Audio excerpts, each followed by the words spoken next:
Thank you, Presiding Officer, and I thank Donald Cameron for bringing this important debate to the Chamber this afternoon. My colleague John Finney has long been an advocate and enthusiastic supporter of the role Highlands and Islands Enterprise plays in the Highlands and Islands and regrets that he is unable to be here in person to speak in this debate.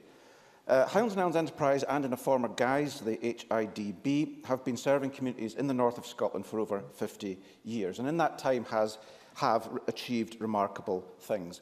The Highlands and Islands faces unique challenges and opportunities, and those needs are best met, in our view, by a development agency which can take the big view and the long view on the development of the Highlands and Islands, and which implements its distinctive social purpose alongside conventional economic development concerns.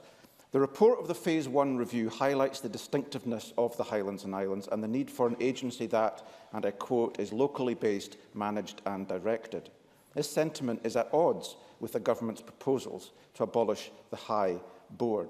The Scottish Government's consultation summary notes that there were, and I quote, very few negative issues of note in relation to High, and responses mentioning High were very positive in relation to their specific expertise and support to strengthen communities and address issues faced by remote, rural and fragile areas. On the 29th of September last year, John Finney was given assurances by the First Minister that High would remain in a position, and I quote, to carry out its functions and provide its excellent services to the Highlands and Islands. This afternoon, I have three questions for the Government. Number one, can the Cabinet Secretary explain how scrapping the board and amalgamating it with other agencies will ensure a continued focus on the Highlands and Islands? Number two, can he tell me how he proposes to bring forward his proposed changes? Does he plan to introduce primary legislation to enact them?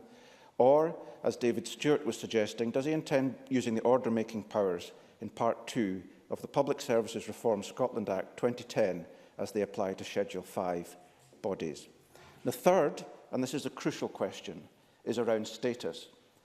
The Cabinet Secretary told the Economy Committee on the 20th of December 2016 that in relation to Scottish Enterprise and High, and I quote, there will be no change to their status, end quote.